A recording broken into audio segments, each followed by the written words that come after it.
Hello guys. Hello. This is for Capricorn. Capricorn, welcome dito sa aking channel, Kapalaran 888. Welcome. Alamin natin kung anong messages, vibration, gabay energy para sa lahat ng Capricorn. Please comment down below if you resonated, guys. Mag-comment kayo sa comment section. And kung bago kayo sa channel ko, paki-press ang notification bell button, subscribe, para kayo ang unang makapanood sa mga videos ko. Alright.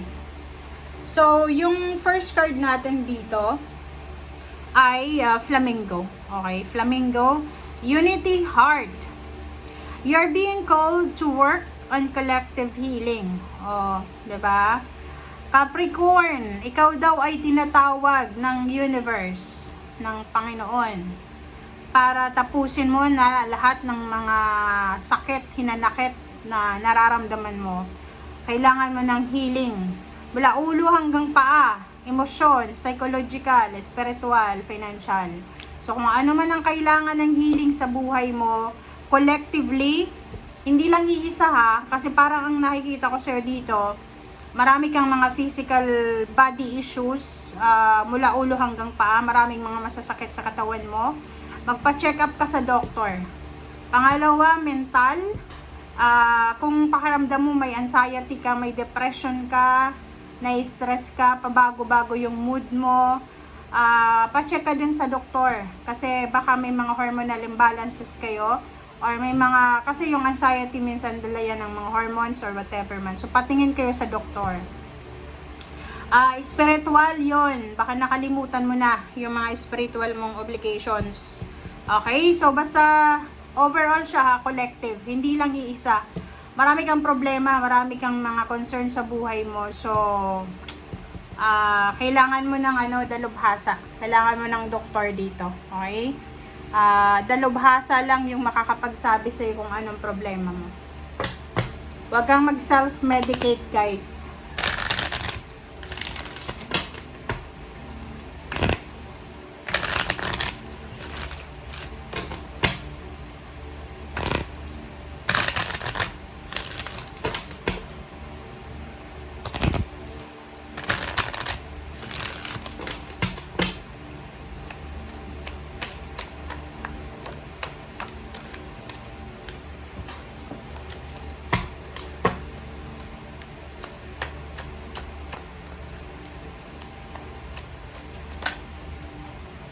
Okay, set your sights higher.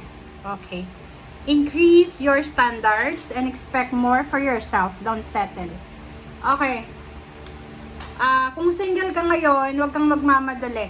Capricorn na mag-asawa. Huwag kang magmamadaling bumuo ng pamilya. Don't settle daw. Kailangan mong taasan yung standards mo. Pero hindi yung sobra-sobrang taas na unreachable na. Para kasi minsan kasi yung yung stress, yung anxiety and depression, nakukuha yan sa sobrang expectation. Ang barahan mo na to, sinasabi na set your sights higher. Pwede mong dagdagan yung standards mo, yung expectation mo, pero hindi yung sobra-sobra na ang taas ng expectation mo na hindi siya compatible or hindi siya resonated sa kakayahan mo. Make sure na lang tayo, simple lang gumalaw, pero may pangarap. Parang ganun. Okay? Alright. This is for Capricorn.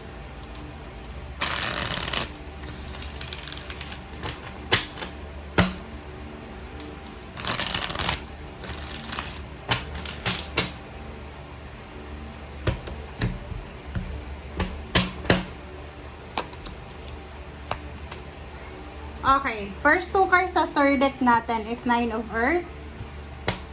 Dito sa barahang to, kung makikita mo na eto yung eto talaga yung pangarap mo sa buhay. Eto yung manifestation mo.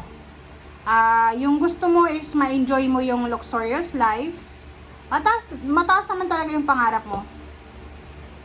9 and 10 kasi to magkasunod. So, ang pangarap mo is yung financially stable ka, secured ka, hindi ka na magtatrabaho, yung gusto mo ng may financial freedom ka, independence, yung pagkagising mo, hindi ka mamumroblema na wala kang pera, ganyan-ganyan. But, sabi ng baraha dyan sa first card na importante din na mayroon kang contentment. Okay? Walang masama na mangarap tayo ng sobra-sobra. Kaya nga sabi dyan sa'yo na taasan mo pa ng konti yung pangarap mo. Pero yun nga, maging kontento ka. Ngayon mismo, halimbawa kung wala ka pa doon sa pangarap mong buhay na marangya, maging kontento ka na sa kung anong meron ka sa ngayon habang tinatrabaho mo yung mga pangarap mo. Okay? Kasi yung Panginoon, ang universe, tumitingin siya kung gaano ka ka-grateful na tao. Kung ungrateful ka, hindi ka talaga bibiyayaan kasi ungrateful ka nga eh. 'Di ba? So, kung thankful ka na sa kung anong meron ka, kahit hirap ka sa buhay, pero nagpapasalamat ka, generous ka, mas maraming blessings ang darating sa'yo. Okay?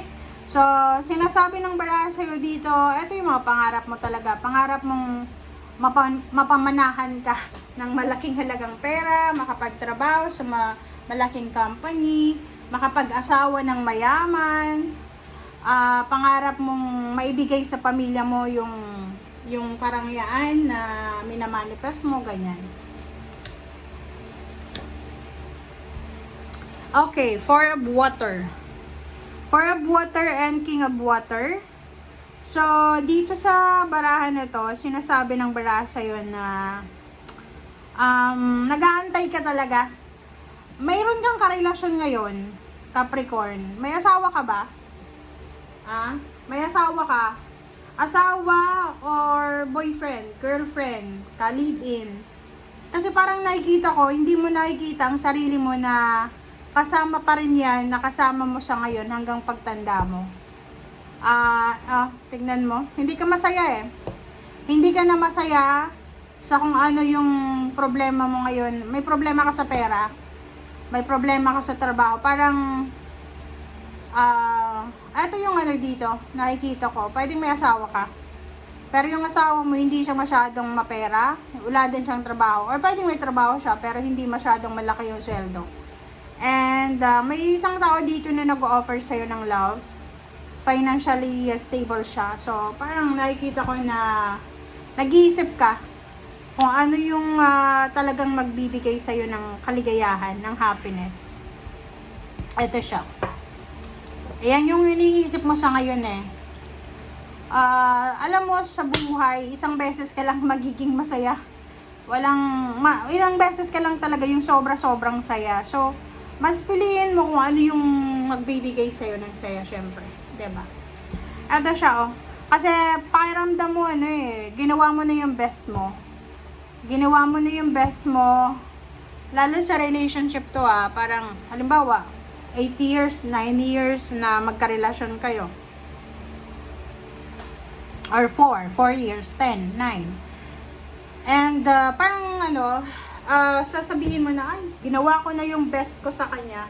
Pero talagang hindi siya yung ideal person ko eh. Ang gusto ko is financially stable na ganyan. So, wala namang problema sa gusto mo. Kasi ikaw yun eh. Ikaw yung makakasama ikaw yung magsasuffer kung hindi ka masaya eh. 'Di ba? And sa panahon ngayon, talagang kailangan mo. Kaya nga sabi dito, expect more for yourself and don't settle, 'di ba? Huwag kang magse-settle, huwag kang magpapakasal agad-agad. Kung alam mo na hindi ka naman magiging masaya sa kanya. Seven of Earth and Renewal. Oh, nag-aantay ka dito. Nag-aantay ka talaga na yumaman. Nag-aantay ka na ma-promote, nag-aantay ka ba na ma-retire? May hinihintay ka dito. Hindi ko alam kung anong hinihintay mo, pero you're waiting for something big na pera. Okay? So, marami kang marirealize habang nag-aantay. Pwede nag-aantay ka ng promotion, ng salary increase, or nag-a-apply ka ng trabaho, nag-aantay ka kung kailan ka tatawagan. Pero, while nag-aantay ka, marami kang marirealize, marami kang maiisip na mga bagay-bagay. 'Diba? Ang sabi ng baraha dito, posibleng may kakatok sa'yo. May kakatok na oportunidad. There's an opportunity na papasok sa buhay mo. Yun, pwedeng financial offer, job offer, or pwedeng manliligaw to na financially stable. Pero kailangan mo ditong mag-take ng risk. Kumbaga, kailangan mong sumugal sa sitwasyon na yan. Okay? And sa ilalim mo dito, sabi ng baraha dito, marami kang hindi itinutuloy na plano na posibleng matutuloy na. Okay? So, thank you guys for watching and see you again. Bye!